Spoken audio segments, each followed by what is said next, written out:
Bueno, buenas noches a todos. Bienvenidos de nuevo a una sesión de RAP. El tema de hoy va a ser ictericia neonatal, abordaje y tratamiento a cargo del doctor Alejandro Covarrubias Gil, que para hablar un poquito de él, es pediatra y neonatólogo, hizo su licenciatura como médico cirujano y partero por parte de la Universidad Michoacana de San Nicolás de Hidalgo. Tiene la especialidad en pediatría por parte del IMSS en la Universidad de Guanajuato, subespecialidad en neonatología en el Instituto Nacional de Perinatología por la UNAM y también es instructor en reanimación neonatal certificado. Actualmente es adscrito a neonatología en el Hospital de Ginecobstetricia número 3 del Centro Médico Nacional de la Raza. Asimismo, también es adscrito a la Unidad de Cuidados Intensivos Neonatales del Hospital Pediátrico Peralvillo. Y pues como muchos conocen y por lo cual también tuvimos pues la gran suerte de tenerlo como ponente, él es creador del contenido de Pediatips, que yo creo que absolutamente todos los participantes conocemos y que nos han ayudado a todos día a día a pues llevar a cabo la reanimación neonatal de una manera más exitosa. Entonces, pues sin más, lo presento para que pueda usted dar inicio a su sesión. Muchas gracias. Muchas gracias y buenas noches a todos. Gracias por la invitación a participar en estas sesiones, que la verdad se me hace increíble lo que hacen, el compartir todo este conocimiento entre todos ustedes. Y pues bueno, hoy vamos a platicar de un tema que es muy común en el área neonatal, en el paciente pediátrico en las primeras días y semanas de vida, que es la ictericia neonatal, y vamos a enfocarnos en cómo hacer el abordaje y el tratamiento de esta patología. A manera de introducción, primero vamos a distinguir entre dos términos que muchas veces utilizamos de forma indistinta, pero que no son lo mismo, que son la hiperbilirrubinemia y la ictericia. El primero se refiere al incremento en las concentraciones de los niveles séricos de bilirrubinas por arriba de lo que se considera normal, que ahorita vamos a ver más adelante qué es lo que se considera normal en los niveles de bilirrubinas. Y la ictericia como tal se refiere a un signo que consiste en la coloración amarillenta de la piel, las conjuntivas o bien de los fluidos corporales y que es secundaria precisamente a la hiperbilirrubinemia que ocasiona un depósito de este exceso de bilirrubina en los tejidos. Entonces, a veces los usamos como sinónimos, pero sí es bien importante que nosotros como médicos y como especialistas o personal de la salud utilicemos adecuadamente estos términos. La ictericia como tal es la condición clínica más frecuente por la cual acuden a valoración en la primera semana de vida los recién nacidos. Se considera que su incidencia en la primera semana de vida es de hasta un 80% en los recién nacidos prematuros y de un 60 o 70% en los recién nacidos de término. Entonces, prácticamente más de la mitad de todos los bebés van a cursar con algún grado de ictericia en la primera semana de vida. Afortunadamente, aunque es tan común, los casos en los que se considera severa son mínimos, son menos del 1% y se considera que es una hiperbilirrubinemia severa cuando los niveles son de más de 25 miligramos por decilitro. Aún así, aunque no sea tan severa, al ser algo tan común, pues es importante que nosotros sepamos cómo abordarlo y cómo tratarlo principalmente para evitar complicaciones a largo plazo. Dentro de los factores que se consideran de mayor riesgo para que un neonato curse con ictericia neonatal están los siguientes: que sea un bebé de menos de 38 semanas de edad gestacional, que tenga el antecedente de historia familiar de alguna patología que condicione ictericia, o bien algún hermano previo o alguno de los padres que haya requerido fototerapia cuando ellos fueron bebés. Otro factor que se puede considerar de riesgo es la lactancia materna exclusiva. Aquí le pongo unos asteriscos porque si bien sí se ha demostrado que la lactancia materna exclusiva puede favorecer una ictericia fisiológica un poco más prolongada, es importante que nosotros tratemos bien esta información con nuestros cuidadores o con los padres de nuestro bebé para no dar una información errónea que pudiera hacer creer que la lactancia materna es mala en este sentido. Y otro punto es que muchas veces no es como tal la lactancia o la leche materna lo que genera el problema, sino la falta de capacitación que tenemos nosotros hacia nuestras familias en la alimentación correcta del recién nacido. Entonces, muchas veces es más que nada la deshidratación secundaria a una mala técnica de alimentación o una alimentación insuficiente. Otros factores de riesgo son algunas lesiones que van a generar un mayor grado de hemólisis, como la presencia de cefalomatomas o de quimosis al nacimiento, el síndrome de Down, Y algunas otras patologías, como un bebé que sea macrosómico o hijo de madre diabética, también se consideran factores de mayor riesgo para cursar con ictericia neonatal. Recordando un poquito de la fisiopatología, pues todo va a depender o se va a basar en la bilirrubina. Recordemos que esta se produce en su gran mayoría por el catabolismo del grupo N que se encuentra presente en la hemoglobina. Hasta el 85% de la bilirrubina procede de Perdón, este no les origen. avisé. Ah, perdón, perdón. Nada. Ah, bueno. Seguimos. Y el otro 15 o 20% se produce por metabolismo fuera del eritrocito. La bilirrubina como tal es una molécula no polar y que es poco soluble en agua, y esto va a tener importancia ahorita que hablemos del ciclo de la bilirrubina. En el plasma puede circular de dos formas. Principalmente es unida a la albúmina. Como decíamos, la bilirrubina es poco soluble en agua, entonces para poder circular en la sangre necesita unirse a una proteína que pueda viajar en la sangre más fácilmente, que es la albúmina. El resto de la bilirrubina que no se una a la albúmina es la que consideramos libre, y esta es la que nos va a generar un factor de riesgo para daño neurológico, porque esta que no está unida a la albúmina sí puede atravesar la barrera hematoencefálica y depositarse en el tejido neural. Bueno, en esta diapositiva traté de resumirles de forma, pues espero yo que un poquito más concisa, cómo es el metabolismo de la bilirrubina, para hacer un breve recordatorio y que podamos entender lo que vamos a platicar a lo largo de la sesión de hoy. Todo empieza pues con la hemólisis, que es la destrucción programada del eritrocito o bien no programada y que se da de forma excesiva por alguna condición patológica. Al momento de destruirse el eritrocito, se libera la molécula de hemoglobina, que posteriormente se va a dividir en dos componentes principales, la globina y el grupo M o grupo hemo. Mediante reacciones enzimáticas a través de la hemoxigenasa, este grupo hemo se va a degradar y nos va a dar tres componentes, el CO2, el hierro y la biliverdina, la cual esta última se va a reducir mediante la biliverdina reductasa para formar ahora sí la bilirrubina no conjugada o también llamada indirecta.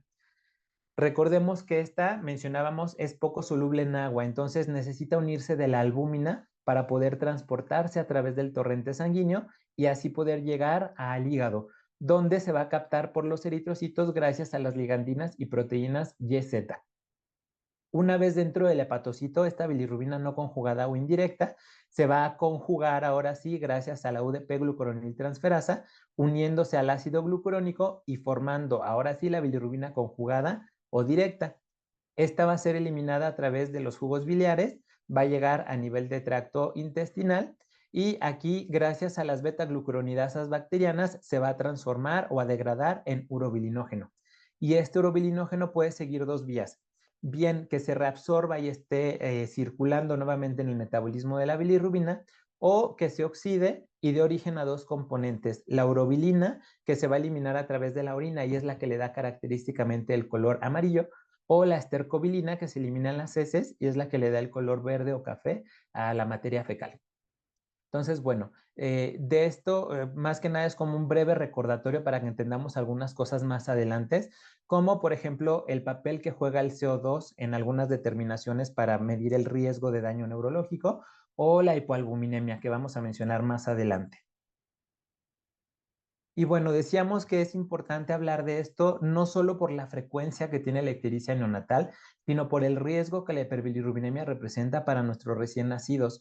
Ya decíamos que la bilirrubina indirecta que no esté unida a la albúmina tiene la capacidad de atravesar la barrera hematoencefálica y se va a depositar en distintas estructuras, principalmente los núcleos basales, el hipocampo, el cerebelo y a nivel de bulbo.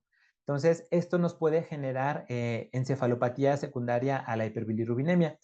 Cuando es de origen agudo, es decir, en los primeros días o semanas de vida, se considera que los síntomas que puede presentar nuestro bebé son letargia, puede estar irritable, el tono muscular puede estar anormal, ya sea incrementado generalmente o algunas veces disminuido, puede haber posturas anormales y se pueden presentar otras manifestaciones más inespecíficas como apneas o incluso crisis convulsivas. Cuando este daño ya generó alguna lesión de tipo crónico, es a lo que le llamamos kernícterus. Y ya aquí las manifestaciones pues son mucho más severas y como su nombre lo dice, pues son crónicas. Son bebés que ya van a tener algún grado de parálisis cerebral, puede haber pérdida importante de la audición y también problemas visuales. De ahí pues la importancia de conocer este tema y de saber tratarlo adecuadamente. Ahora, decíamos como tal que la hiperbilirrubinemia pues va a ser el incremento de los niveles séricos de bilirrubina por arriba de los valores normales. Pero, ¿cuáles son los valores normales? Y aquí, como en muchas cosas de medicina y de pediatría sobre todo, la respuesta va a ser depende, porque no hay un punto específico o un número que nos responda a esta pregunta. ¿De qué va a depender? Sobre todo de la edad gestacional que haya tenido nuestro bebé al nacer y de la edad postnatal que tenga al momento de nosotros tomar las bilirrubinas. Hay una escala clínica que estoy casi seguro que todos aquí estamos familiarizados con ella, que es la escala de Kramer. Esta escala pues es ampliamente conocida por todos y nos permite hacer una evaluación clínica del tinte ictérico que presenta nuestro bebé. De acuerdo a esta escala, vamos a dividir a nuestro bebé en 5 zonas o 5 áreas que van en relación cefalocaudal, es decir, empezando de la cabeza y de ahí va descendiendo hasta llegar a las extremidades. Entre más desciende esta escala y más amarillo o más ictérico se ve nuestro bebé, pues nosotros podemos inferir que los niveles de bilirrubinas que tiene son más altos. Entonces, el nivel 1 es el que abarca cabeza hasta cuello. El nivel 2 se considera hasta el nivel de la cicatriz umbilical o del cordón umbilical. La tercera abarca hasta el nivel de las rodillas. El cuarto abarca todo brazos y piernas hasta llegar a los tobillos. Y ya el quinto es el que abarca también palmas y plantas. Si bien todo mundo utilizamos esta escala de Kramer y clínicamente pues nos es de mucha utilidad para hacernos una idea de cómo está evolucionando la ictericia de nuestro bebé, las guías no nos recomiendan que nosotros demos manejo basándonos únicamente por esta escala clínica. ¿Por qué? Porque va a depender también mucho de cada bebé. Hay bebés que son muy pálidos, hay bebés que son de piel más oscura, entonces esta percepción puede variar de acuerdo a esas condiciones de nuestro bebé. También pues es algo muy subjetivo. Puede ser que yo en mi turno evalúe a este bebé y yo diga, pues no lo veo tan amarillo, pero otro médico en ese mismo momento, en las mismas condiciones, evalúa a este bebé y él dice, no, sabes que yo sí lo veo bien amarillo. Entonces, por esa misma razón es que no se considera tampoco como un gold estándar para toma de decisiones, pero sí para hacernos una idea de cómo está nuestro bebé. Ahora bien, hablar de hiperbilirrubinemia implica conocer que esta bilirrubina puede elevarse a expensas de la bilirrubina indirecta o de la directa. Vamos a mencionar de forma muy breve algunas de las causas que nos pueden generar estas elevaciones, pero en la etapa neonatal, que es específicamente el tema en el que nos estamos enfocando hoy, la que predomina en la gran mayoría de las veces es la de tipo indirecta. Entonces, las causas que podemos tener de elevación de la bilirrubina indirecta puede ser un aumento en la carga o en la concentración de la bilirrubina o bien una disminución en la eliminación de la misma. Dentro de las causas de aumento en la carga, las más comunes y que ahorita vamos a mencionar son las de origen inmunitario, es decir, aquellas que se dan por una incompatibilidad al grupo RH, al grupo ABO o algún grupo menor. Hay otras condiciones que nos pueden generar esta condición, como alteraciones a nivel de la hemoglobina, como las talasemias, alteraciones enzimáticas en los eritrocitos, dentro de las más comunes o más conocidas, el déficit de glucosa 6-fosfato deshidrogenasa, que es una de las patologías que se abordan también en el tamiz neonatal. La presencia de defectos en la forma o en la estructura de la membrana del eritrocito que condicionan que se hemolice con mayor facilidad, como la esferocitosis, la liptocitosis, entre otras. La presencia de mayor sangre a nivel extravascular, como ya decíamos, cefalohematomas, equimosis u otras lesiones que van a generar que al estarse reabsorbiendo esa sangre, pues haya una mayor hemólisis y una mayor producción de bilirrubina. En este mismo sentido, la policitemia. Al haber una mayor concentración de eritrocitos, pues es esperado que vaya a haber una mayor destrucción de los mismos y por lo tanto elevación en los niveles de bilirrubina. Y por último, alguna condición que nos genere un aumento en la circulación enterohepática, alguna obstrucción a nivel intestinal, ilio, tapón meconial o fibrosis quística. Dentro del segundo grupo de las causas que disminuyen el aclaramiento está la propia prematurez. Si se acuerdan, decíamos que un factor de riesgo para presentar ictericia es todos los menores de 38 semanas. También los déficits hormonales que se puedan generar por otras causas como el hipotiroidismo o la insuficiencia adenohipoficiaria, algunos otros trastornos en la conjugación de la bilirrubina, donde en ese metabolismo donde mencionábamos varias enzimas, hay distintas alteraciones que nos generan pues una pausa o una alteración en ese metabolismo, como son estos distintos síndromes que mencionamos aquí. Y bueno, los mismos que ya decíamos, los de la circulación enterohepática, que actúan por los dos mecanismos, aumentando la carga y disminuyendo la eliminación. Y bueno, aunque no va a ser tema como tal de la plática del día de hoy, algunas de las causas que nos pueden generar aumento de la bilirrubina directa son alteraciones estructurales, que son de las más graves, como atresia de vías biliares o quiste de colédoco, algunas endocrinas como el hipotiroidismo o el panhipopituitarismo, algunas causas infecciosas, aquí generalmente incluimos todas las del panel viral y perfil TORCH, y algunas otras que ya son más raras, como las genéticas o metabólicas, que son un montón de síndromes y otras enfermedades, incluyendo entre ellos la fibrosis quística o el déficit de alfa-1 antitripsina. Y por último, la hiperbilirrubinemia directa de origen iatrogénico, que es también muy común luego en bebitos que ya son crónicos, que tienen una estancia hospitalaria prolongada y que puede ser secundaria a procesos infecciosos, al uso de antibióticos, especialmente cefalosporinas de tercera generación, o al uso de nutrición parenteral prolongada. Entonces, bueno, de forma muy general, en esta diapositiva quise tratar como de hacer un diagrama de cómo nosotros tenemos que abordar a un bebé que está cursando con hiperbilirrubinemia. Entonces, lo primero pues es distinguir o identificar a expensas de qué está haciendo esa elevación de bilirrubina. No va a ser lo mismo si es a expensas de una bilirrubina indirecta que si es de una directa. Las causas, como ya veíamos anteriormente, son en muchos casos muy distintas y también el pronóstico y el manejo va a ser muy distinto. Entonces, bueno, vamos a dejar ahorita un poquito de lado las de la hiperbilirrubinemia directa porque como decíamos, no son las más comunes en la etapa neonatal y vamos a enfocarnos en la indirecta, que es el tema de la clase de hoy. Aquí, bueno, lo primero que tenemos que hacer es darle importancia a toda la historia clínica y los antecedentes mínimos que necesitamos saber de este bebé y de su familia. Entre ellos, la etnia, porque se ha visto que algunas razas tienen un mayor riesgo de presentar hiperbilirrubinemia, perdón. Los antecedentes de ictericia o hemólisis que ya mencionábamos en el papá, en la mamá o en hermanos previos. Respecto a la mamá, indispensable saber su tipo de sangre, incluyendo grupo RH, y de ser posible también un CUMS indirecto. Recordemos que en la mamá el que evaluamos es el indirecto y en el bebé es el directo. También conocer la serología materna para infecciones, ya decíamos principalmente TORCH, hepatitis, que son las que nos pueden generar elevación de bilirrubina en el bebé. Los datos del parto, si fue un parto prolongado, si hubo lesiones asociadas al nacimiento, si es un bebé cromosómico, si hubo alguna transfusión de la madre al bebé por cuestiones placentarias, etcétera.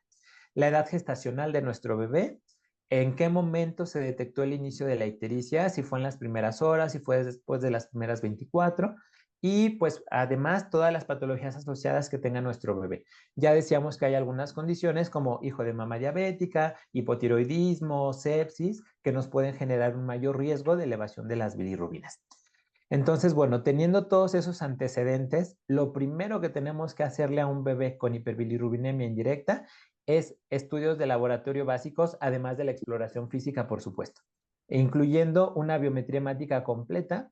¿Qué queremos ver aquí? Los niveles de hemoglobina, ver si hay datos de hemólisis o bien si hay datos de algún proceso infeccioso que se pudiera reflejar en los leucocitos, incluso en el recuento plaquetario. Y pues también indispensable en nuestro bebé determinar su grupo IRH y realizar un CUMS directo. Con estos estudios vamos a irnos hacia una de estas dos opciones. Si nuestro bebé está cursando con datos de hemólisis, lo que podríamos nosotros ver, ya decíamos, es disminución en la hemoglobina o en el hematocrito, elevación en los reticulocitos. Bueno, lo siguiente sería realizar un frotis de sangre periférica. y ahí podríamos orientarnos hacia estas patologías, que pudiera ser alguna cuestión inmunológica como alguna incompatibilidad a grupo o a RH, un déficit de glucosa 6-fosfato deshidrogenasa, alteraciones en la hemoglobina o en la membrana de los eritrocitos. Bien, si no vemos nosotros datos de hemólisis en esos estudios de laboratorio, una de las causas más frecuentes es la que generalmente o comúnmente llamamos ictericia multifactorial, que es la que se debe pues a la propia inmadurez del recién nacido, con mayor razón si es prematuro, quizá a la lactancia materna, a la vida más corta que tienen los eritrocitos en el recién nacido, etcétera. También, aunque no haya datos de hemólisis, puede ser secundaria a una incompatibilidad de grupo o a RH. Otras causas sería policitemia, trastornos en la conjugación de bilirrubina, entre otras. Entonces, bueno, este es como el abordaje que nosotros le haríamos a nuestro bebé. Hay algunos datos que nos permiten orientarnos de forma como muy rápida, por así decirlo, hacia si la hiperbilirrubinemia de nuestro bebé es algo que podamos considerar fisiológico o si ya nos está hablando, nos está prendiendo un foquito rojo de que es francamente algo patológico, que es a lo que le llamamos criterios de Meisels. Entonces, datos que nos pueden hacer sospechar que la ictericia de nuestro bebé es fisiológica es que no aparezca en las primeras 24 horas de vida, que aparezca a partir del segundo día de vida. En promedio, que el nivel máximo de bilirrubina que alcance el bebé sea en bebés de término de 13 miligramos por decilitro y en prematuros de 15 miligramos por decilitro.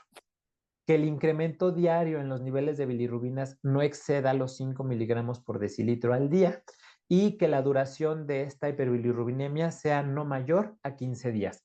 En general, se podría considerar que estos datos nos pueden hacer pensar que es una ictericia fisiológica. No es una receta de cocina, puede haber casos de algo patológico que se manifieste así, pero en general, esa es la evolución de la ictericia o la hiperbilirrubinemia fisiológica. Ahora, para sospechar o prendernos una alerta de que este bebé pudiera tener algo patológico de fondo, ¿qué datos serían? Que la ictericia se detecte en las primeras 24 horas de vida. Los niveles de bilirrubinas máximas pueden ser más altos, más de 13 en el recién nacido de término y más de 15 en el prematuro. El incremento diario es más elevado, más allá de 5 miligramos por decilitro al día, y la duración generalmente se extiende más allá de 2 semanas. Y otro punto que sí o sí nos habla de que hay algo patológico de fondo y que tenemos que estudiar más a fondo es cuando la hiperbilirrubinemia es directa. Prácticamente no hay alguna causa que nosotros digamos, ay, es transitorio o es fisiológico para una elevación de la bilirrubina directa de más del 20% de la bilirrubina total. Entonces, ojo, todo bebé que curse con hiperbilirrubinemia directa, aguas, tenemos que hacer todo el abordaje que ya mencionábamos en la diapositiva anterior, que incluye ya estudios como perfil TORCH, panel viral, estudios de imagen a nivel hepático, inicialmente un ultrasonido, posteriormente quizá también un gamagrama, entre otros. Y bueno, solo vamos a mencionar muy breve en estas dos diapositivas las causas más comunes de ictericia a nivel neonatal. Ya decíamos del grupo de las indirectas, tenemos las inmunológicas, que son las incompatibilidades. La más común de todas va a ser la incompatibilidad a grupo ABO.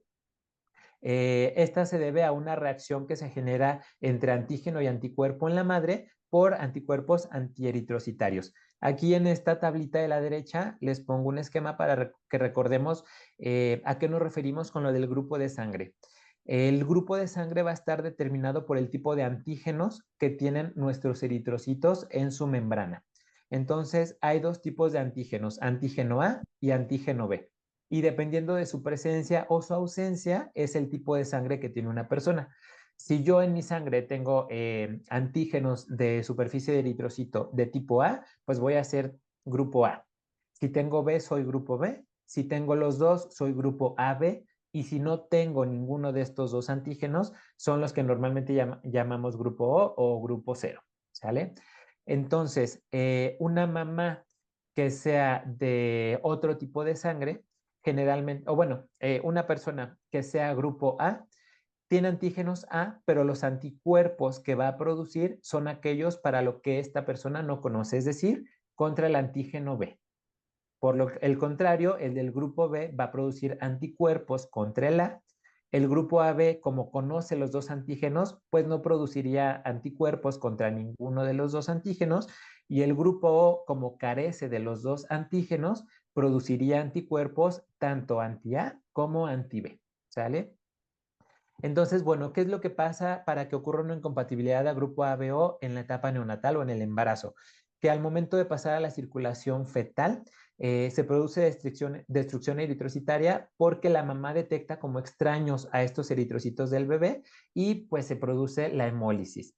Algo importante en esta condición es que generalmente no se requiere una inmunización previa, es decir, desde el primer embarazo, si hay esta incompatibilidad, puede haber esta destrucción de eritrocitos del bebé por parte de anticuerpos producidos por la mamá. Ahora bien, algo que es bien común que a veces nos confundamos. A veces pensamos que con el simple hecho de que mamá y bebé sean grupo diferente, ya hay una incompatibilidad. Y no necesariamente es así. Aquí les pongo un ejemplo con una pregunta. Si la mamá es perdón, independientemente del positivo o del negativo, si la mamá es A y el bebé es B, ¿pudiera haber incompatibilidad del grupo ABO? En teoría, pues sí, por lo que ya mencionábamos, ¿no? Si la mamá es A, ella tiene antígenos A, pero no tiene antígenos B. Entonces, al entrar en contacto con eritrocitos del bebé, pues sus anticuerpos, que son los anti-B, van a destruir estos eritrocitos del bebé. En teoría, esto es lo que pasaría. Y esto es lo que ocurre, o por lo cual no se pueden hacer transfusiones de diferente tipo sanguíneo, porque esto es lo que ocurriría. Sin embargo, hablando específicamente de las embarazadas, ¿qué es lo que ocurre? Que en las mamás que son tipo A o tipo B, los anticuerpos que ellas producen son de mayor tamaño, son de tipo IgM, y generalmente estos anticuerpos no tienen la capacidad de atravesar la placenta. Entonces, aunque la mamá sea A y el bebé sea B, en teoría no puede haber una incompatibilidad porque los anticuerpos no están cruzando la placenta. Sí pueden cursar con hiperbilirubinemia, pero probablemente sea por otras causas. A diferencia de las mamás que son grupo O grupo 0, donde los anticuerpos que predominan en ellas son de tipo IgG, que son más pequeños y sí tienen la capacidad de atravesar la barrera placentaria. Entonces, para que nosotros pongamos en nuestro diagnóstico que la enfermedad hemolítica se está dando por incompatibilidad a grupo ABO, es requisito que la mamá sea O y el bebé sea AB o bien AB, ¿sale? Al revés, pues no ocurre. Si la mamá es A y el bebé es O, no ocurre. Y bueno, hablando de la ictericia neonatal, ahora sí el tratamiento de la hiperbilirubinemia. Vamos a tener 4 pilares básicos para tratar la hiperbilirubinemia. Uno es tener una adecuada hidratación, porque entre más deshidratado esté un bebé, más se van a concentrar esos niveles de bilirrubinas. La fototerapia, que es como el tratamiento de primera línea. Y en segunda y tercera opción tenemos la inmunoglobulina humana y la exsanguinotransfusión. Ahora, también este es un tema que luego a mí me gusta mucho platicar con los residentes en los hospitales donde yo trabajo, porque yo creo que a la gran mayoría de los de aquí que sean residentes o que ya sean pediatras o médicos, la gran mayoría conocemos las guías NICE, ¿no? Y las tablitas de la guía NICE, las gráficas, y son las que utilizamos normalmente. De hecho, la GPC de ictericia neonatal, que su última actualización fue en el 2019, esas son las curvas o las gráficas que utiliza para determinar el tratamiento de un bebé con hiperbilirubinemia. Sin embargo, aquí siempre a mí me gusta darles a conocer, si es que todavía no la conocen, que hay otras guías, además de las guías NICE, para el tratamiento de la ictericia neonatal, que son las guías de la Academia Americana de Pediatría. Si hacemos una comparativa de estas dos guías, vamos a ver que las dos tienen tanto sus virtudes como sus desventajas. Hablando de las guías de la Academia Americana de Pediatría, su principal ventaja es que ha tenido una actualización más reciente. La actualización más reciente que tuvo fue en septiembre del 2022. Y con actualización aquí me refiero a los niveles de tratamiento, a las curvas para la fototerapia y para la exsanguinotransfusión. Esta actualización se realizó sobre todo porque varios expertos notaron que como personal de salud estábamos abusando y sobretratando a los bebés con ictericia.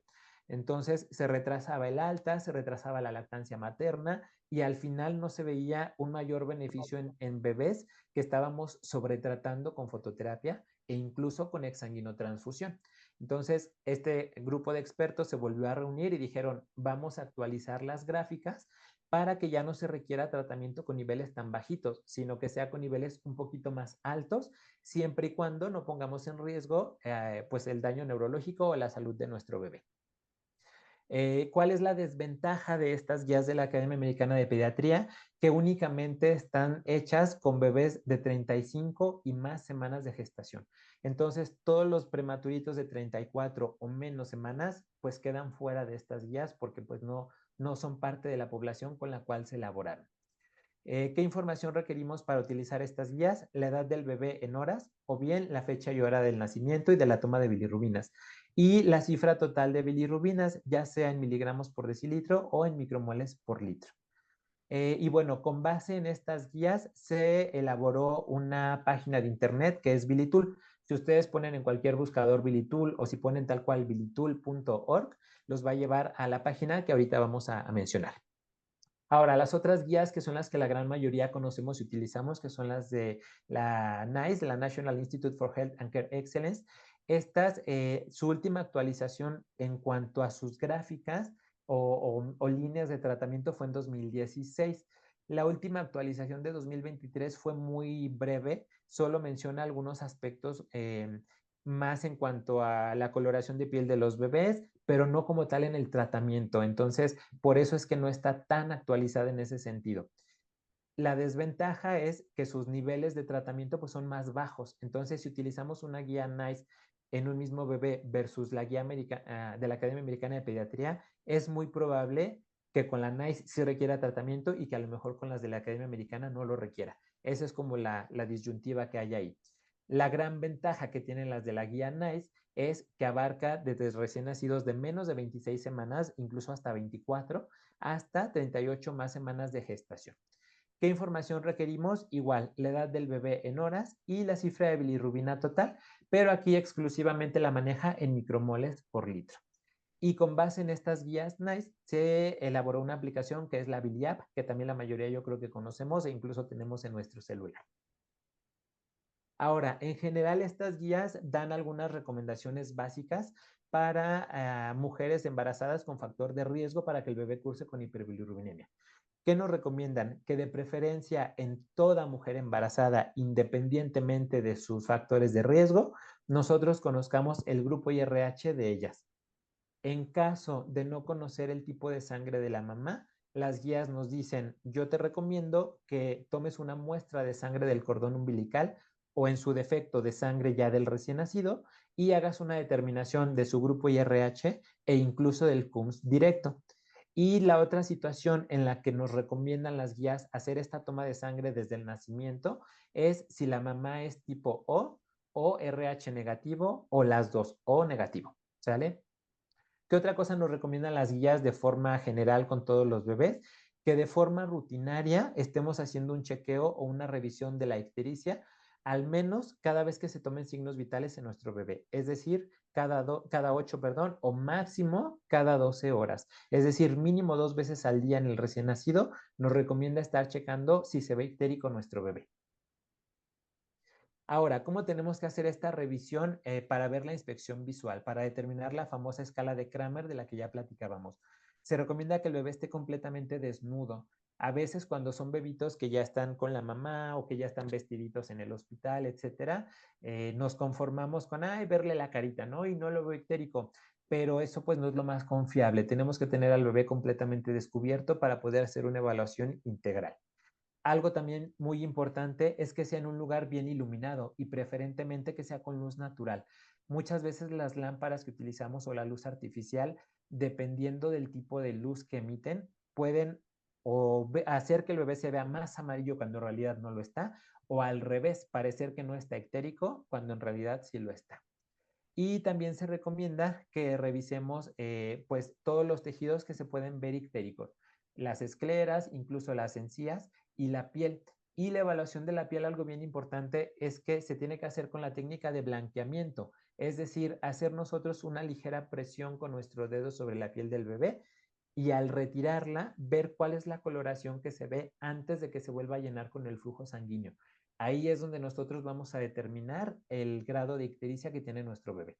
Entonces, para nosotros poder evaluar el Kramer que mencionábamos, tendríamos que hacer esta técnica de blanqueamiento en cada una de las 5 zonas que abarca el Kramer.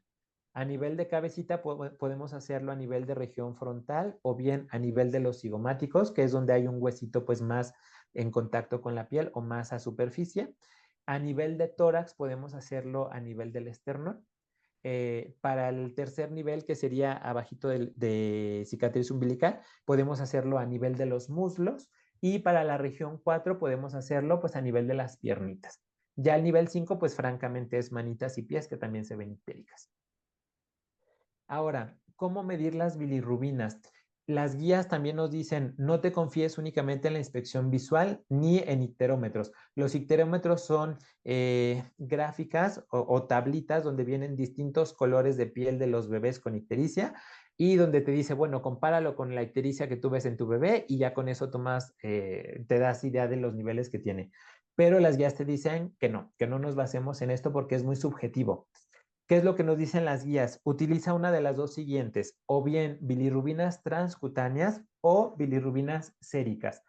Las bilirrubinas transcutáneas no las tenemos disponibles en todos los hospitales. La verdad es que creo que son muy pocos las que los tienen disponible. ¿Qué se hace aquí? Hay distintos aparatitos, hay algunos que parecen una especie de glucómetro, hay otros que parecen como una especie de termómetro de estos infrarrojos, donde sin necesidad de picar al bebé ni de tomarle una muestra sanguínea, el aparatito nos da una medición aproximada de los niveles de bilirrubina que tiene este bebé. La gran ventaja, obviamente, pues es que no estamos picando a nuestro bebé, que no le estamos sacando sangre, es menos invasivo. Pero las guías nos dicen que no se pueden utilizar en todos los bebés. Sobre todo no se recomienda en los bebés de menos de 35 semanas. ¿Por qué? Porque su piel es todavía más delgada. Entonces, esto puede influir en la medición que se realice de las bilirrubinas y nos puede dar valores pues no tan acertados. Y tampoco se recomienda utilizar las bilirrubinas transcutáneas cuando la ictericia se manifieste en las primeras 24 horas de vida, porque ya decíamos, ictericia en las primeras 24 horas muy probablemente va a ser de origen patológico. Y en cuanto a las bilirrubinas séricas, pues estas sí se pueden utilizar incluso en bebés de menos de 35 semanas. En todo bebé que tenga ictericia en las primeras 24 horas se debe determinar las bilirrubinas séricas. Y también en qué momento se recomienda tomar las séricas. Si nosotros estábamos utilizando las transcutáneas y en algún momento la medición de las bilis transcutáneas es mayor a 15 miligramos por decilitro, ahí las guías te dicen corrobóralo con unas séricas, porque ya se está saliendo del nivel como máximo que podemos permitir para una ictericia fisiológica. También las guías te dicen que si un bebé ya ocupó tratamiento con fototerapia, exsanguino o alguna de las otras medidas terapéuticas de la hiperbilirrubinemia, los controles siempre deben ser con bilirrubinas séricas, no con transcutáneas. Ahora, ¿cuándo debemos hacer la medición de bilirrubinas? Pues no se recomienda hacerla de rutina en todos los recién nacidos. Únicamente si detectamos ictericia, especialmente en las primeras 24 horas de vida, o una ictericia que veamos que va en aumento o que va siendo excesiva para los días de vida del bebé. O bien, también las guías te dicen, siempre que tengas dudas sobre el nivel de ictericia. Lo que decíamos, si por ejemplo yo digo, pues yo no lo veo amarillo, pero alguien más, ya sea la enfermera, otro colega, el residente, te dice, pues yo sí lo veo amarillo, como ya hay una duda, ante la duda las guías te dicen, pues mejor vete por el médico, por el método adecuado, que es la determinación de bilirrubinas séricas. Ahora, ¿qué tan frecuente debemos tomarle bilirrubinas a un bebé que se ve ictérico o que tiene ictericia? Pues va a depender de en qué condiciones esté este bebé. No es lo mismo que sea una hiperbilirrubinemia por hemólisis, donde los controles van a ser más frecuentes, incluso hasta cada 4 o cada 6 horas, a que sea una ictericia que aparentemente sea multifactorial, donde los controles pueden ser cada 24 o incluso hasta cada 48 horas después del manejo. Algo que es bien importante aclarar, todavía a mí me tocaba cuando era residente que muchos médicos te decían, no, es que la cifra que tienes que utilizar para tomar decisiones es la de la bilirrubina indirecta, porque en teoría es la que puede atravesar la barrera hematoencefálica, pero no, las guías están hechas con base en las cifras de bilirrubina total. Entonces, bien importante que tengamos eso en cuenta. Ahora, de acuerdo a las guías de la Academia Americana de Pediatría, ellas te dicen, tú sospechas de hemólisis si la tasa de incremento en las bilirrubinas en las primeras 24 horas de vida es mayor o igual a 0.3 miligramos por decilitro por hora o mayor o igual a 0.2 miligramos por decilitro por hora después del primer día de vida. Es decir, si yo tengo un primer control de bilirrubinas y 4 horas después, por decir un ejemplo, tomo otro control de bilirrubinas, yo puedo dividir el incremento que hubo de esta segunda muestra con respecto a la primera entre las 4 horas, que fue la diferencia entre la toma, y si me es mayor o igual a 0.3 o mayor o igual a 0.2, ya me está hablando de que ese bebé está embolizando. Y bueno, ahora algo un poquito más práctico, ya más dirigido como tal. En las siguientes diapositivas les voy a enseñar la página que les mencionaba, que es la de bilitool.org, que está hecha con base en las guías de la Academia Americana de Pediatría, que como les decía, pues fue actualizada en 2022. Si ustedes entran a la página, lo primero que van a ver es esto tal cual. Esta es la pantalla inicial que ustedes van a ver. Del lado izquierdo van a tener un menú donde si ustedes dan clic aquí en 2022 Guidelines, los va a llevar a un enlace donde viene la guía completa. Ajá. Y aquí viene un apartado que habla de los factores de riesgo para neurotoxicidad y para hiperbilirrubinemia, que ahorita vamos a ver en la siguiente diapositiva. Aquí donde viene este dibujito de las gráficas, si ustedes le dan clic, viene como tal las gráficas para la determinación de hiperbilirrubinemia. Y bueno, ¿cuál es la gran ventaja que tiene esta página? Que nos evita el nosotros hacer manualmente el sacar la gráfica, ver las horas de vida, hacer nuestro trazo en el eje de las X, de las Y, etcétera. Sino que mucho más rápido y más preciso podemos tener esta información. Entonces, aquí nosotros podemos poner la fecha de nacimiento de nuestro bebé, la hora de nacimiento y lo mismo con la toma de la muestra, en qué día se tomó la muestra, la fecha y en qué hora. Algo que tiene en contra esta de Bilitool es que solo te permite poner horas precisas, no te permite poner minutos como te permite Biliap. Entonces, ¿qué es lo que haces? Pues tú redondeas. Por ejemplo, si tu bebé nació 6:28 de la mañana, bueno, pues ponle que nació a las 6 de la mañana. Si la muestra se tomó a las 11:42 de la noche, pues tú ponle que se tomó a las 12 de la noche, ¿sale? O sea, redondealo a la hora más próxima. La segunda opción es que tú ya cuentes cuántas horas de vida tenía el bebé al momento de la muestra y solo lo pongas aquí en horas. Ahora, después de poner eso, viene esta otra información, los niveles de la bilirrubina total, y aquí te da la opción de ponerlo en miligramos por decilitro, que es las unidades que la gran mayoría de los laboratorios nos arrojan, o en micromoles por litro. Posteriormente ponemos las semanas de edad gestacional, y algo que tiene de ventaja o como de plus estas guías de la Academia Americana de Pediatría versus las de la guía NICE es que le da mucho peso a los factores de riesgo para que ese bebé pudiera tener daño neurológico por la hiperbilirrubinemia. Y aquí decíamos, en el menú de la izquierda viene factores de riesgo para neurotoxicidad. Si nosotros le damos clic, nos despliega cuáles son esos factores, que son alguna enfermedad hemolítica de tipo isoinmune, los niveles de CO2 exhalado. ¿Se acuerdan cuando hablábamos en la grafiquita del metabolismo de la bilirrubina? Que cuando se degrada el grupo M, además de biliverdina, nos produce CO2. Por eso es que unos niveles exhalados de CO2 mayores a 1.7 se considera que de forma indirecta te están hablando de que hay un mayor nivel de bilirrubina en ese bebé. Por eso es que el CO2 se considera aquí como un factor de riesgo. Perdón, un diagnóstico ya de glucosa 6-fosfato deshidrogenasa deficiente o otras condiciones hemolíticas.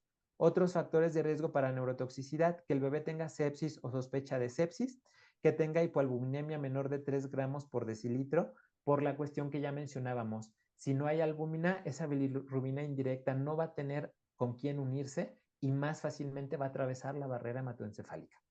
Que nuestro bebé tenga inestabilidad clínica importante en las últimas 24 horas o bien que la edad gestacional sea menor a 38 semanas. Entonces, si nosotros tenemos cualquiera de esos factores en nuestro bebé, aquí le daríamos clic en la casilla para que la aplicación sepa que pues este bebé tiene un mayor riesgo y con eso nos imita las recomendaciones. Ya después de todo esto le damos en enviar y nos va a dar como tal esta gráfica. Esta gráfica nos emite las recomendaciones para este paciente en específico. Hay 4 filas en específico. La primera fila es para aquellos bebés donde las bilirrubinas se hubieran tomado con bilirrubinómetro o transcutáneas. ¿Qué es lo que te dice aquí? Si fueron con bilirrubinas transcutáneas, te recomendamos tomar séricas. En este ejemplo en específico que yo puse, te pone que sí. En este ejemplo que yo puse, ¿te recomienda poner fototerapia? Sí, porque a partir de los 14.4 miligramos por decilitro le toca. Escala el tratamiento, es decir, pásate al siguiente nivel, que sería el uso de inmunoglobulina o de exsanguinotransfusión. En este ejemplo te dice que no, o exsanguinotransfusión, aquí te dice que no. Y abajito de esta tabla te da recomendaciones para el momento del alta. Por ejemplo, en este ejemplo que yo, bueno, valga la redundancia, en este ejemplo que yo puse hipotético, donde al bebé sí le toca fototerapia, las recomendaciones al alta te dice, como le tienes que poner fototerapia, pues todavía no te estamos dando recomendaciones al alta porque no lo vas a dar de alta. Pero si es un bebé que sí se va a ir de alta, aquí te pone, te recomiendo seguimiento solo clínico o te recomiendo un control de bilirrubinas en las siguientes horas, etcétera. A ver, veo que por aquí hay unas preguntas. Bueno, ahorita vemos las preguntas que están haciendo. Al final vemos todas las preguntas. Veo que hay por ahí 2, 3 preguntitas. Y bueno, eso es si lo hacemos a través de la página de internet. Si por algo no tenemos internet, pero yo tengo descargadas mis guías de la Academia Americana en mi celular, van a encontrar que vienen... bueno, perdón, esta es la tabla que te da de este paciente en específico. Viene en azul los niveles a partir del cual le toca fototerapia, en amarillo los niveles a partir del cual te recomienda pasarte al siguiente tratamiento y en rojo a partir de donde le toca exsanguinotransfusión. Entonces, es igual a las de la guía NICE en el sentido de que en el eje de las X viene la edad postnatal de nuestro bebé en horas y en el eje de las Y vienen los niveles de bilirrubinas, en este caso en miligramos por decilitro, porque fue la unidad que nosotros pusimos en el ejemplo. Ahora, les decía que si yo no tengo el internet a la mano o la página, bueno, en la guía como tal vienen estas gráficas. Aquí vienen solo 4 curvas, vienen 2 para fototerapia y vienen 2 para exsanguinotransfusión. Cada una de ellas tiene para bebés que no tengan factores de riesgo para neurotoxicidad y para bebés que sí tengan factores de riesgo para neurotoxicidad. Aquí la diferencia es que en una misma gráfica nos está poniendo todas las edades gestacionales que abarca esta guía, que son de 35 para arriba.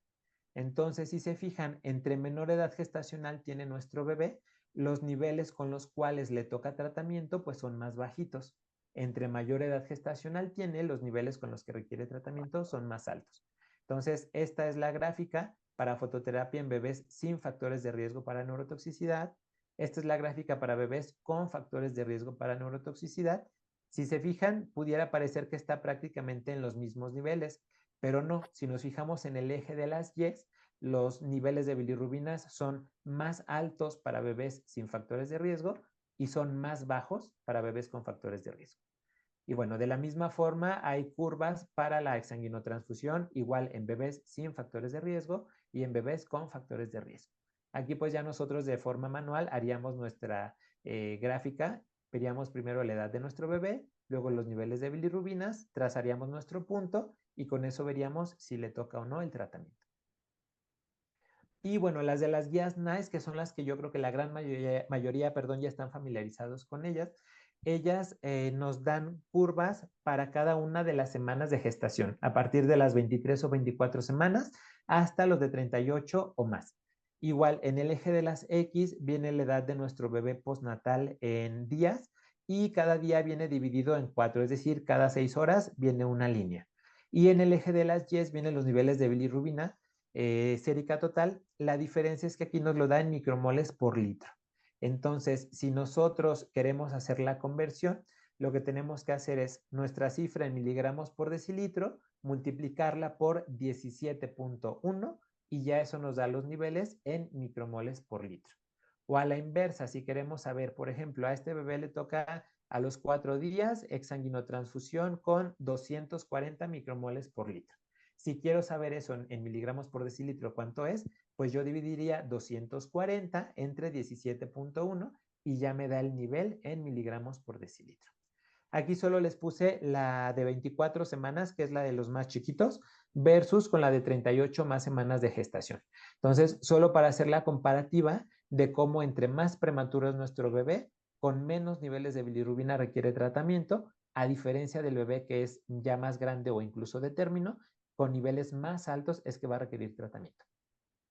Y bueno, con estas guías se hizo la Biliap. Todavía estas imágenes que les puse fue de la Biliap antes de que fuera de paga, porque ya recientemente es de paga. Y bueno, es prácticamente algo muy similar a Bilitul. Vienen las semanas de gestación, ponemos la edad de la fecha de nacimiento de nuestro bebé. Aquí la diferencia es que sí te permite poner en horas y minutos. Ponemos nuestro nivel actual de bilirrubinas y si tenemos otras mediciones también podemos ponerlas para ver cómo está haciendo el incremento de bilirrubinas. Si le damos en Go, ya nos da la interpretación y nos da también la curva. Aquí puse exactamente el mismo ejemplo, tanto en las imágenes que les puse de la Academia Americana de Pediatría como de las guías NICE. Bueno, no es exactamente el mismo porque las fechas de nacimiento las puse diferentes, pero puse un bebé de 36 semanas en los dos casos, un bebé que tenía 45 horas de vida y un bebé que tenía 325 micromoles por litro al momento de la toma de las muestras. Entonces, aunque la fecha de nacimiento sea distinta, todos los demás datos coinciden. Entonces, si se fijan, en las guías de la Academia Americana de Pediatría, la recomendación que nos daba es, le toca fototerapia y hasta ahí. En esta de las guías NICE nos está diciendo que incluso ya le toca exsanguinotransfusión. A propósito, puse este ejemplo para que nosotros podamos hacer la comparación de por qué se hizo esta nueva actualización de las guías de la Academia Americana, porque estábamos sobretratando a muchos bebés y no solo con fototerapia, sino incluso con exsanguinotransfusión, que como ustedes saben y como ahorita vamos a ver, pues no es algo inocuo, tiene riesgo incluso de mortalidad. Entonces, no les estoy diciendo con esto que unas guías sean mejores que las otras, pero sí que conozcamos qué bondades tiene una, qué defectos tiene la otra, y con eso podamos nosotros en cada bebé tomar una decisión un poquito más informada. Ahora, cada bebé, como deben saber, tenemos que individualizar. No va a ser lo mismo un bebé que está cursando con ictericia por incompatibilidad y que te está dando datos de hemólisis a un bebé que aparentemente es únicamente multifactorial. Y bueno, en cuanto al tipo de fototerapia, ya casi para terminar, tenemos la simple y la múltiple. La simple se recomienda en aquellos bebés donde los niveles de bilirrubinas no están incrementando rápidamente y que no se encuentran a menos de 50 micromoles por litro del límite para exsanguinotransfusión. Es decir, nos regresamos un poquito. Si mi bebé en los niveles de bilirrubina, por ejemplo, están, espero que sí vean mi cursor, en este punto, yo podría decir, bueno, pues no le toca exsanguinotransfusión. Ah, pero está a menos de 50 micromoles por litro del punto para exsanguinotransfusión. Las guías NICE, si ustedes las han leído, te dicen que siempre des un rango de más de 50 micromoles por litro para poder decir que no le toca ese tratamiento al bebé. Lo mismo con la fototerapia. Si ese bebé está dentro de los 50 micromoles por litro por debajo de la línea azul, las guías te dicen mejor ponle la fototerapia, porque el riesgo de que incrementen sus niveles y requiera el tratamiento más adelante es muy alto. A eso se refiere esto de los 50 micromoles por litro. ¿Y en qué caso se recomienda utilizar fototerapia múltiple? Cuando las bilirrubinas séricas están incrementando muy rápidamente, es decir, más de 8.5 micromoles por litro por hora, que si ustedes dividen 8.5 entre 17.1, nos da los mismos miligramos por decilitro que menciona la Academia Americana de Pediatría, que son de 0.2 a 0.3. También se recomienda la fototerapia múltiple cuando se encuentra a menos de 50 micromoles por litro del límite para exsanguinotransfusión, o bien cuando tu bebé ya estaba con fototerapia simple, pero tiene falla la misma. Es decir, que las bilirrubinas siguen incrementando o se han mantenido exactamente igual después de 6 horas de fototerapia efectiva. Ahí es cuando hablamos de falla a la fototerapia simple. ¿Qué recomendaciones generales hay que tener con la fototerapia? Nuestro bebé debe estar en posición supina. Bien importante, hay que tener siempre protección ocular para evitar daño o irritación en nuestro bebé. Que la máxima área de piel que se pueda esté expuesta, es decir, No tiene que estar cobijado, no tiene que estar en pañalero, de preferencia que el pañal esté cubriendo nada más lo mínimo de genitales, porque luego el bebé está tan chiquito y el pañal está tan grande que le llega hasta las axilas. Entonces ahí ya estamos cubriendo gran parte del área que se va a exponer a la fototerapia. Hay que estar monitorizando la temperatura porque, como saben, la fototerapia puede generar un incremento en la temperatura del bebé. Hay que estar vigilando el estado de hidratación. Eh, Hay que apoyar en lo posible el contacto con los padres o con los cuidadores y se recomienda que si está en fototerapia simple, sí se pueden hacer pausas que de preferencia sean cortas, que no excedan los 30 minutos para los cuidados del bebé, es decir, cambiarle pañal, darle de comer, etcétera. Ahora, aquí les pongo dos preguntas que luego son como muy comunes. Seguro les ha tocado o les tocará que en algún lado usan papel aluminio envolviendo la cunita de nuestro bebé o el bacinete. ¿Qué dicen las guías al respecto de esto? Sí te dicen que sí se ha visto que el material reflectante es efectivo. Entonces, se puede utilizar en aquellos casos donde a lo mejor no tengamos una fototerapia doble, que solo tengamos una lámpara, o en aquellos bebés que están en rangos de exsanguinotransfusión, pues sí nos puede ayudar un poquito a disminuir las cifras de bilirrubinas. Ahora, respecto a las cortinas blancas, se ha visto y sí está demostrado que el utilizar cortinas blancas o sábanas blancas rodeando a nuestro bebé también tienen un cierto efecto reflejante y sí pueden ayudar a disminuir más rápido los niveles de bilirrubina. Pero ojo, las guías de la NICE te dicen que aunque sí se ha visto este efecto, no está recomendada esta práctica, porque al tú hacer esa cobertura no estás viendo a tu bebé. Entonces, si el bebé te hace una apnea, si se quita el antifaz, si tu bebé vomita, lo que sea, tú ya no lo estás vigilando y esto puede tener repercusiones en tu bebé. Entonces, si bien sí han tenido efecto las cortinas blancas, no se recomienda esta práctica. Ahora, ¿qué efectos adversos puede tener la fototerapia? Ya decíamos, pues el incremento en la temperatura, eritema a nivel de la piel, puede también en algunos bebés desencadenar diarrea y síndrome del niño bronceado cuando es una exposición muy prolongada y sobre todo cuando es en bebés que tienen elevación de bilirrubina directa, los famosos bebés que se empiezan a poner cafecitos. Ahora, típica pregunta, a lo mejor a ustedes que ya son generaciones más jóvenes, no les ha tocado tanto este dilema, pero todavía a mí y a generaciones pasadas se nos enseñaba mucho que bebé que se iba de alta, bebé que le recomendabas baños de sol, así de rutina, dentro de tu speech que le dabas a los cuidadores, era, lo va a poner una vez o dos veces al día, entre tal y tal hora, a través de un cristal, solo en pañal, bla, bla, bla, bla, bla, bla, bla, de 10 a 15 minutos.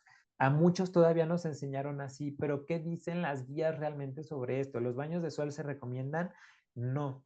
Sí es cierto y sí está demostrado que la luz solar emite el tipo de irradiación suficiente para dar fototerapia, por así decirlo, es decir, entre los 425 y 475 nanomoles, sí, nanómetros, perdón.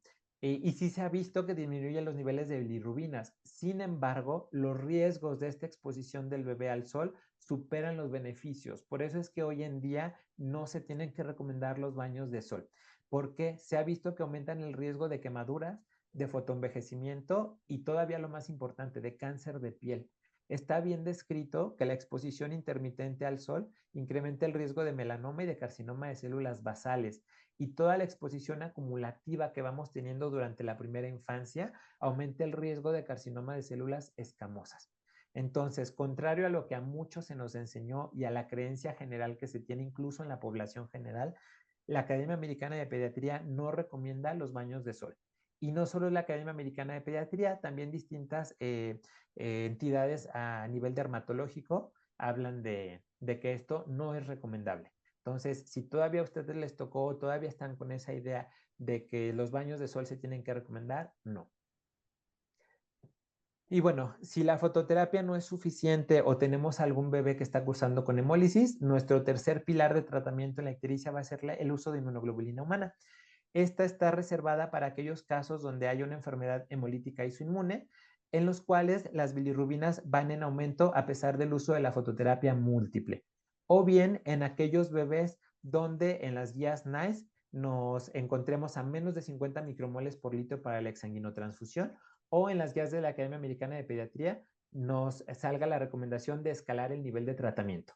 Entonces, antes de una exsanguinotransfusión, las dos guías coinciden en que primero le des beneficio al bebé con la doble fototerapia y si es una hemólisis, con la inmunoglobulina, para tratar de evitar en lo posible la exsanguinotransfusión. ¿A qué dosis se emplea? Puede ir de 500 microgramos a 1 gramo por kilo y se debe pasar en un periodo de 2 a 4 horas. Se puede repetir una segunda dosis a las 12 horas después de la primera si todavía el bebé está en estas condiciones que ya mencionábamos. Y bueno, aquí nada más bien importante recordar que hay que estar vigilando y monitorizando a nuestro bebé al momento de pasar la inmunoglobulina. Ver que no nos haga fiebre, que no nos haga taquicardia, que no nos haga reacción alérgica, que son de los principales efectos que se pueden presentar. Y por último, nuestra última opción de tratamiento y que es a la que en lo posible queremos evitar llegar por todos los riesgos que complica, la exsanguinotransfusión. Las guías ya actualmente te dicen que no basta con que el bebé esté en niveles para exsanguinotransfusión. Si de primera instancia nuestro bebé está en niveles para exsanguinotransfusión, pero todavía no hay datos neurológicos de compromiso por esta hiperbilirrubinemia, las dos guías, tanto las de la Academia Americana como las NICE, coinciden en que primero le des oportunidad con una buena hidratación, incrementar el aporte de líquidos, doble fototerapia y la inmunoglobulina.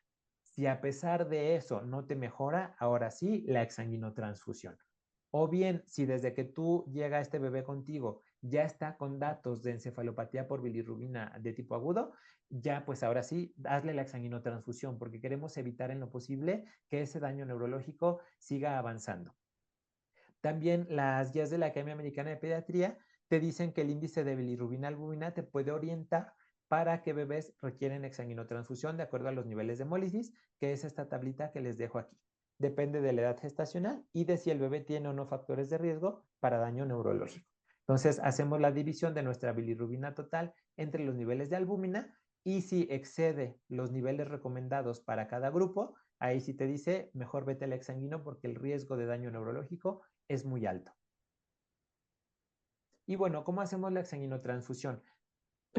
Perdón, consiste en hacer un recambio del volumen que tiene el bebé circulante para eliminar en lo posible o lo más posible todos los anticuerpos que están atacando a los eritrocitos y generando más hemólisis.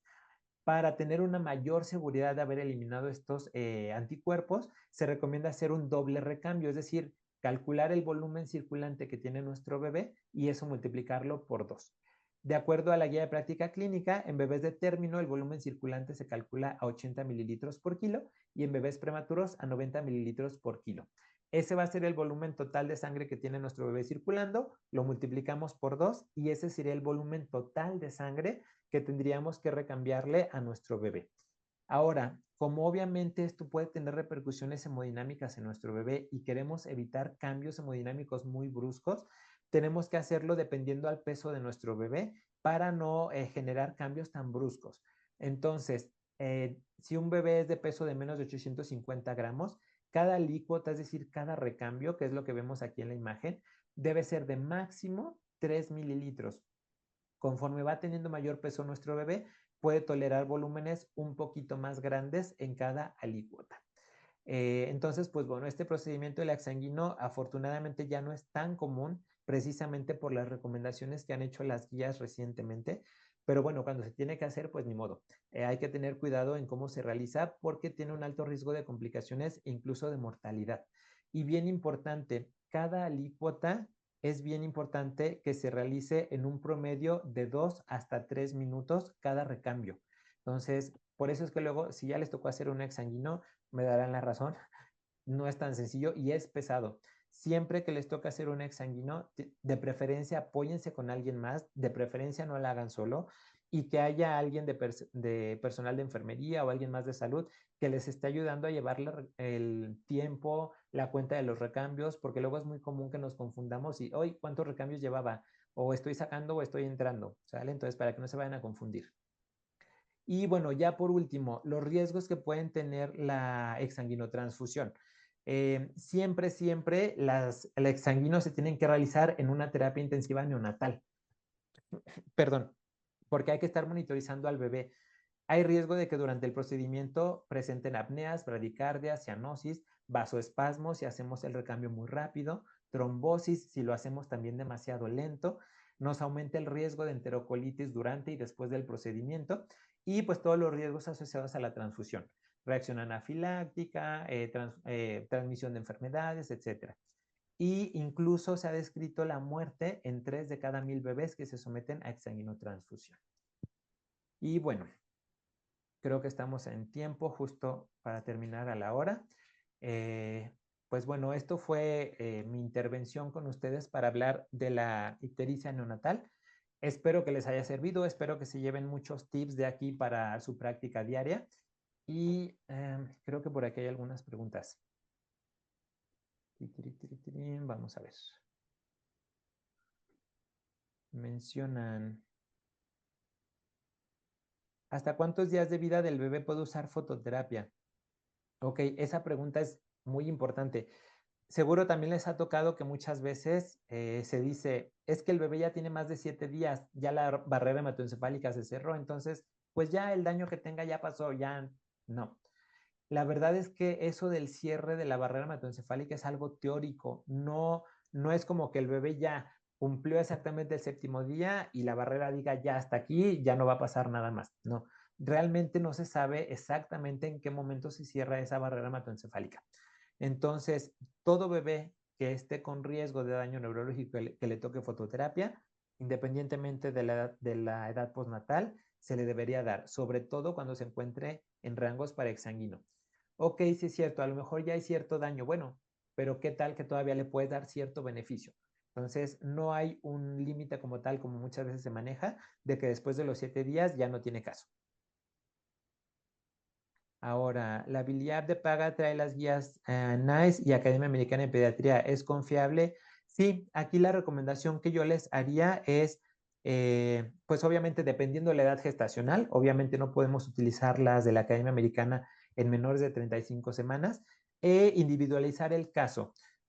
Por ejemplo, aunque la guía Academia Americana de Pediatría te diga no le toca, pero tú dices, híjoles, yo sí he visto que este bebé clínicamente se está poniendo más ictérico, es un bebé que a lo mejor todavía está en ayuno por otras condiciones, entonces pues esa circulación enteropática va a estar disminuida, me va a incrementar el riesgo de que absorba más bilirrubinas, es un bebé con lesiones asociadas al nacimiento, entonces va a estarme absorbiendo más sangre y haciendo más hemólisis, entonces individualizar. Pudieras tú decir, bueno, la NICE me dice que sí, la academia me dice que no, pero en este bebé en específico sí le voy a poner la fototerapia. Entonces, pues sí es confiable, solo la recomendación siempre individualizar cada caso. Más abajo dice, las guías del PET-Z son útiles. Híjoles, aquí miren, para no decirles mentiras, abajo también preguntan PET-Z versus Bilitul. La verdad es que yo utilizaba mucho el PET-Z cuando era residente de pedia, sobre todo en la terapia, en la UCIP, en la terapia pediátrica, para los niveles de tensión arterial y todo eso. Pero les soy bien sincero, desde entonces que no la utilizo. Entonces desconozco cómo vienen o en qué se basan ahí las guías o la aplicación del PET-Z. Denme chance, prefiero decirles la verdad que decirles mentiras, denme chance de revisar la aplicación para verla y si quieren a través de Joaquín o a través de su red les hago llegar lo que yo haya encontrado de comentarios para no decirles una información falsa solo por salir de la pregunta. Ahora, ¿la protección ocular debe cumplir con ciertas características en específico? Sí, de hecho, idealmente son como tal ya gafas con ese fin como tal. Eh, Muchas veces, y sí, como dice aquí el comentario, muchas veces se hacen hechizas, ¿no? Todavía a mí me tocó que con papel carbón o papel calca le llaman en otros lados, las hacían y luego nada más le ponían encima como un pedazo de cubrebocas. No, la verdad es que eso no protege al bebé. Digo, si realmente estás en un lugar donde de plano no hay otra opción y necesita la fototerapia sí o sí, pues bueno, es cuando se recurre a este tipo de, pues de gafas hechizas, como mencionas, pero idealmente no están recomendadas porque no te aseguran la protección del bebé. En otros lados me ha tocado ver que ponen tal cual nada más una venda, pero pues no es lo ideal, a menos que de plano el instituto donde estás o el hospital no cuente con las gafas oculares que ya tienen esas determinaciones específicas. ¿Qué más? Hoy hay muchas preguntas. Excelente ponencia, ay, muchas gracias. Una pregunta, si tenemos un bebé de 14 días que fue diagnosticado con incompatibilidad ABO y que ya fue tratado con fototerapia, pero actualmente sigue con ictericia, le dan pase de salida con solo baños de sol, ¿cuál sería nuestro algoritmo a seguir ya que continúa con ictericia? Bueno, si fue incompatibilidad como tal diagnosticada, pero siempre y cuando ya no esté haciendo datos de hemólisis y ya no esté en rangos de exsanguino, bueno, ahí las recomendaciones que se podrían hacer, híjole, ya decíamos ahí lo de los bañitos de sol no tan recomendables. Asegurarnos de que esté bien hidratado ese bebé y sí darle seguimiento de todos modos en la consulta para tomar en determinado tiempo un nuevo control de bilirrubinas. Lo ideal o lo que yo le recomendaría es que no pase de 72 horas ese nuevo control de bilirrubinas para ver si no hay un mayor incremento. Aquí en este ejemplo que comentan, el bebé ya rebasa de las 2 semanas. Probablemente si ya hubo un daño neurológico ya está establecido, o sea, ya no hay tanto que ofrecerle. ¿Qué es lo que preguntaban más atrás? O sea, ¿hasta qué momento se puede poner la fototerapia? Pero bueno, mientras ya no esté en rangos de hemólisis y no esté, perdón, ya no estén con datos de hemólisis y ya no esté en rangos de exsanguino, pues sí el seguimiento tendría que ser muy estrecho por la consulta y sí nuevamente con controles de bilirrubinas, porque habría que ver si no hay hemólisis por otra causa además de la incompatibilidad ABO. Es importante siempre agregar gluconato de calcio durante la exsanguinotransfusión. Actualmente ya no se recomienda. Sí, tener tus niveles de laboratorio antes de la exsanguinotransfusión, incluyendo electrolitos y posteriormente a la exsanguinotransfusión. Solo en caso de que haya alguna disminución en los niveles de calcio posterior a la exsanguinotransfusión, es que ya se recomienda agregar el manejo. Pero como tal, como se decía muchas veces, de que siempre a media transfusión, pásale su calcio, etcétera, ya no está recomendado. Me perdí en las preguntas. ¿Debe incrementarse de manera paulatina la velocidad de infusión de la gamaglobulina? No, no está como tal descrito en las guías. Eso es muy común luego que lo hagamos, sobre todo en pacientes pediátricos. Yo recuerdo que en pacientes de onco, de hemato se utilizaba justo para ver que no hubiera una reacción a la inmunoglobulina. Pero en específico, hablando del neonato, no está descrito que tengamos que hacerlo de esa manera, pero sí tener una monitorización muy estrecha de nuestro bebé. En caso de cualquier reacción, obviamente suspender y dar el tratamiento correspondiente a la reacción. ¿En qué casos se puede usar albúmina como adyuvante? Híjoles, pregunta un poquito difícil. Se ha descrito que el uso de albúmina como tal en los pacientes neonatales y pediátricos muchas veces incluso incrementa el riesgo de mortalidad a largo plazo. Entonces, de forma rutinaria no se recomienda, salvo quizá que de plano tuvieras una hipoalbuminemia muy severa, pues considerar riesgo-beneficio. Pero como tal, las guías te dicen que no es un tratamiento de rutina, salvo que por otra causa en específico tengas una hipoalbuminemia severa, pues bueno, valorar riesgo-beneficio, pero a largo plazo no está recomendado. Otra vez preguntan del gluconato de calcio que ya platicábamos. Dice, ¿podemos entonces usar las gráficas que vienen en las GPC de ictericia? Sí, esas gráficas son precisamente las de la guía NICE, están basadas en esas. Entonces, recomendación muy personal que yo les haría es, si su bebé es de 35 semanas o más, también valórenlo con las de la Academia Americana, para que no sobretratemos bebés, sobre todo en esos bebés que es una ictericia que tú pienses que es fisiológica, ¿vale? Ya cuando es por hemólisis u otras causas patológicas, pues bueno, de todos modos seguramente las de la Academia Americana también les van a dar tratamiento. Se recomienda la fototerapia intermitente. Como tal, no. Se recomienda que sea preferentemente continua para que la exposición al bebé sea la más adecuada, pero dentro de esa continuidad sí se recomiendan las pausas que ya mencionábamos, pausas cortas para alimentar al bebé y darle sus cuidados, incluso pues para tener el contacto con el familiar en la medida de lo posible. Una vez pregunté en un congreso y nos comentaron que hasta antes de los 15 días aún se podía usar fototerapia. Sí, justo lo que mencionábamos, no casarnos con la idea de que muchas veces nos dicen a los 7 días ya se cerró la barrera, no. Todavía se puede utilizar, no hay un lapso como tal establecido, pero sí generalmente a partir de las 2 semanas Ya los niveles de bilirrubinas tienden a estabilizarse cuando no es una condición patológica de fondo. Y sí, se puede utilizar todavía la fototerapia. Entonces, eso de que 7 días ya no le pongo fototerapia aunque le toque, no, eso olvidémoslo, ¿vale? Y en los hospitales públicos no tenemos sangre reconstituida, no tenemos inmunoglobulina y nadie los acepta. ¿Qué hacer? Híjoles, bueno, es como el peor de los escenarios. Bueno, ¿qué podríamos hacer en ese así escenario, el más oscuro de todos, ¿no? Que no tengo nada disponible, que sí puede pasar y nadie me lo ha aceptado. Pues bueno, irnos a las otras opciones que tenemos, que si bien no son las ideales, pues bueno, es lo que tenemos disponible. Incrementar el aporte de líquidos en nuestro bebé. Por ejemplo, si es un bebé que llegó por deshidratación, que es muy común, eh, incluso yo puedo suspenderle la alimentación, al menos al principio, para asegurarme que el estado de hidratación sea más efectivo a través de soluciones intravenosas o dejarle una pequeña cantidad de alimentación y que lo restante sea a través de soluciones intravenosas. Entonces podríamos asegurar un mayor incremento de líquidos, poner la doble fototerapia, lo que decíamos, poner incluso el papel aluminio alrededor del bacineto de la cuna de nuestro bebé para que pues ese efecto reflejante pudiera tener un poquito de más de efecto. Pues es lo que podríamos hacer si no tenemos ninguna de las otras opciones. Eso es lo que podríamos hacer. Lamentablemente pues no es lo adecuado, pero es lo que se podría hacer. Mm, ¿Qué opina del uso de fototerapia intermitente cuando los niveles de bilirrubina ya están en niveles casi normales? Igual ya lo comentábamos, no se recomienda como tal, pero sí hacer las pausas necesarias para atender a nuestro bebé.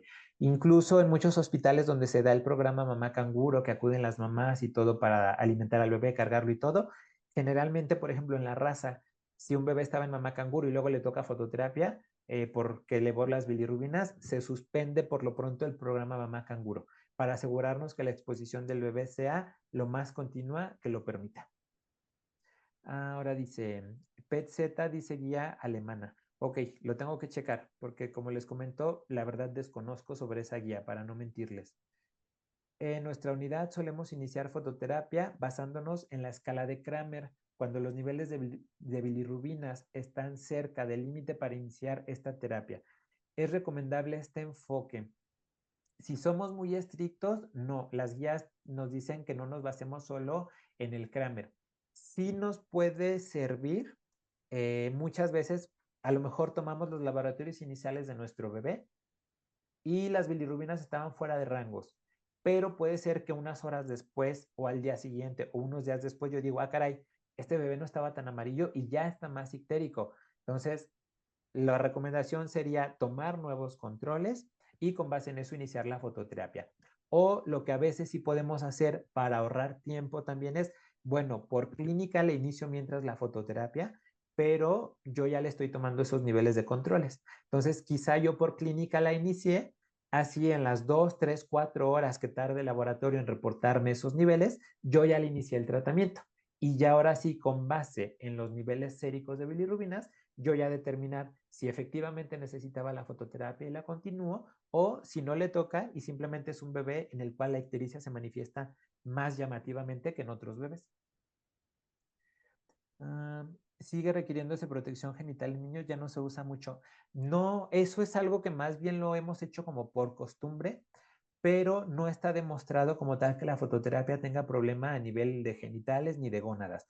La gran mayoría de las veces seguimos dejándole el pañalito, sobre todo es mucho por cuestión de enfermería y por cuestión de higiene del bebé. O sea, por si hace pipí, popó, pues que no se haga todo un batido. Pero estrictamente las guías no dicen que se requiera protección a nivel genital. Felicidades, excelente actualización. Ah, muchas gracias. Qué bueno que les sirvió, que les gustó. Es útil continuar la fototerapia cuando los niveles de bilirrubina ya están fuera de rangos para evitar rebotes. Ah, ok. Esto también pudiera considerarse dependiendo la causa. Generalmente los bebés que tienen mayor riesgo de hacer esos famosos rebotes son los que son secundarios a incompatibilidad o los bebés que tienen una hemólisis muy incrementada, los que tienen un cefalohematoma, los bebés que nacen todos golpeaditos con muchas lesiones al nacimiento. Esos bebés sí es más común que nos puedan hacer rebotes. Entonces, no lo establece como tal la guía, pero sí se pudiera individualizar cada caso y a lo mejor yo decidir, bueno, ya no le toca fototerapia, pero este bebé tiene muchos factores de riesgo, a lo mejor le dejo unas 24 horas más y luego suspendo. De todos modos, si tenemos la duda, posteriormente tomar un nuevo control justo para descartar que no haya ocurrido ese rebote. ¿Qué uso le da a las gráficas de Butani? Ah, ok. Realmente las gráficas de Butani fueron las que dieron pauta para que de ahí se actualizara y se hicieran las de la guía NICE. Entonces, realmente las de Butani hoy en día ya no se utilizan, al menos no directamente, pero a partir de esas gráficas es que se elaboraron las de la NICE y posteriormente las de la Academia Americana de Pediatría. Sobre la recomendación de reinicio de alimentación al seno materno en el manejo de la ictericia. Ah, muy buena pregunta. Ya lo decíamos en los factores de riesgo. A veces vemos que un bebé, a lo mejor que ya no está hospitalizado, que ya está dado de alta, lo estamos viendo en la consulta y está ictérico, le tomamos laboratorios y resulta que sí tiene hiperbilirubinemia, pero descartamos todas las causas patológicas.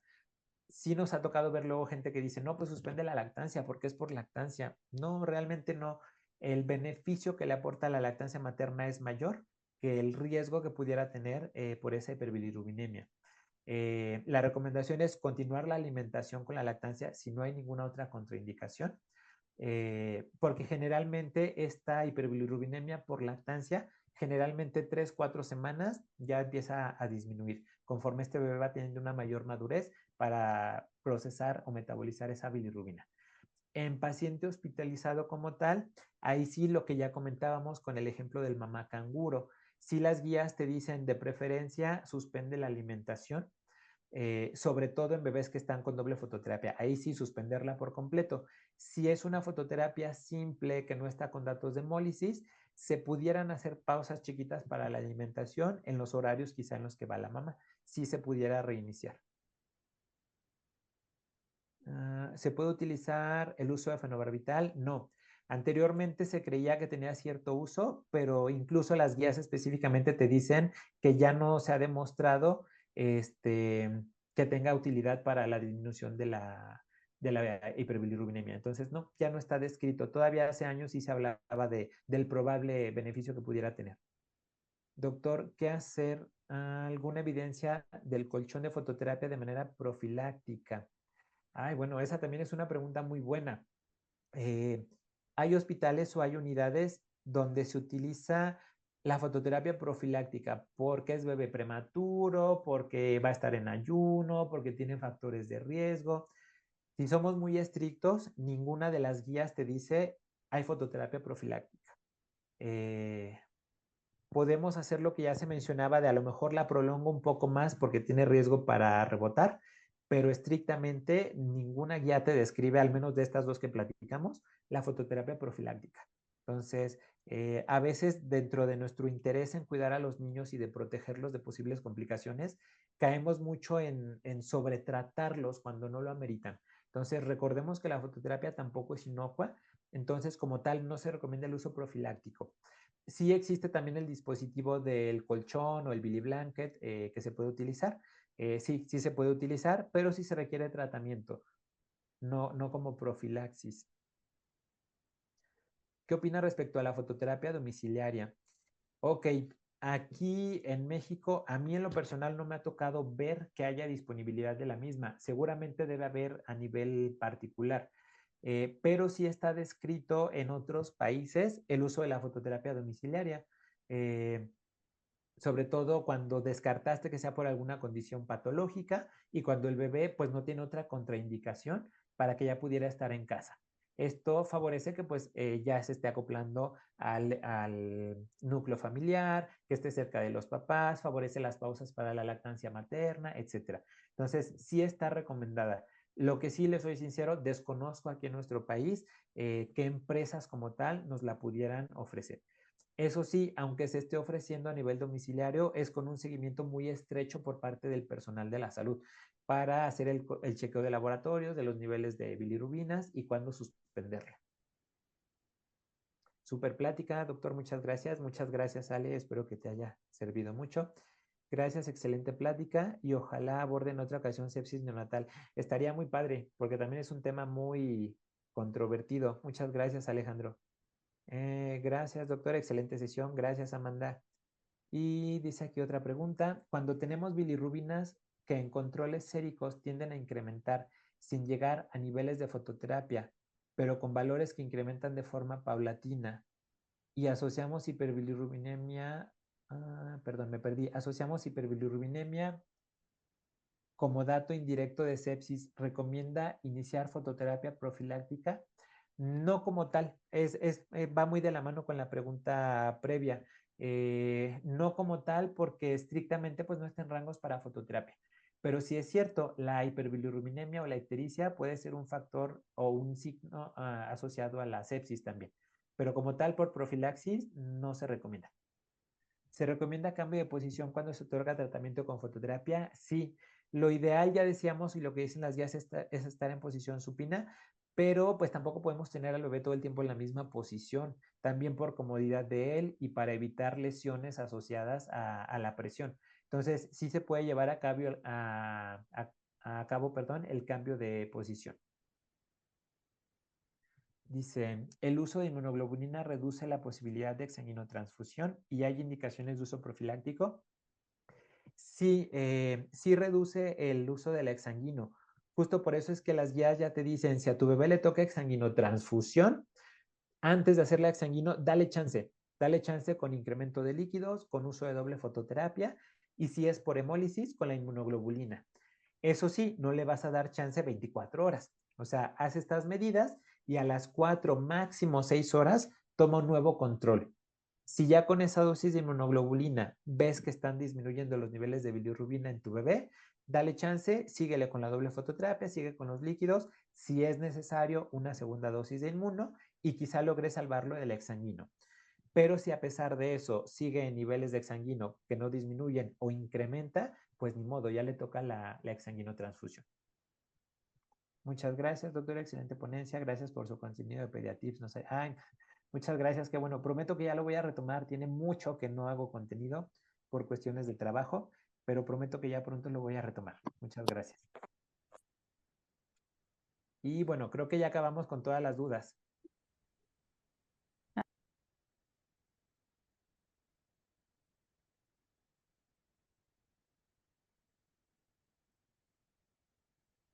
Bueno, si no hay alguna otra duda o comentario, pues les agradezco mucho su atención, que hayan estado aquí porque si nos aventamos más de la hora. Espero que el tema les haya servido mucho y que pues lo puedan poner en práctica con nuestros bebés. Muchísimas gracias, doctor. La verdad es que su plática fue muy clara y didáctica. Le agradecemos mucho porque, como dice ahí nuestro compañero, todos sus imágenes y dibujos, la verdad es que ya las tenemos muy relacionadas y nos han servido durante toda la residencia y para la práctica clínica. Le resolvió muchísimas dudas y le agradezco mucho de parte de todos. Resolvimos aparentemente todas las que mandaron. Y pues sí, también agradecer que pudimos tener la oportunidad de tenerlo. De parte de Joaquín también le pasamos las gracias. Lamentablemente, pues él está de guardia, entonces nosotros le echamos la mano en eso, pero sí nos pidió que le agradeciéramos y pues también si usted, aunque está muy ocupado, pudiera tener tiempo después de programar otra plática, pues con mucho gusto nosotros estaríamos encantados de tenerlo. Claro que sí, yo encantado y cuando gusten pues nos ponemos de acuerdo y vemos algún otro tema que les interese. Perfecto, pues muchas gracias y nos veríamos el próximo jueves. Al contrario, gracias por la invitación. Buenas noches.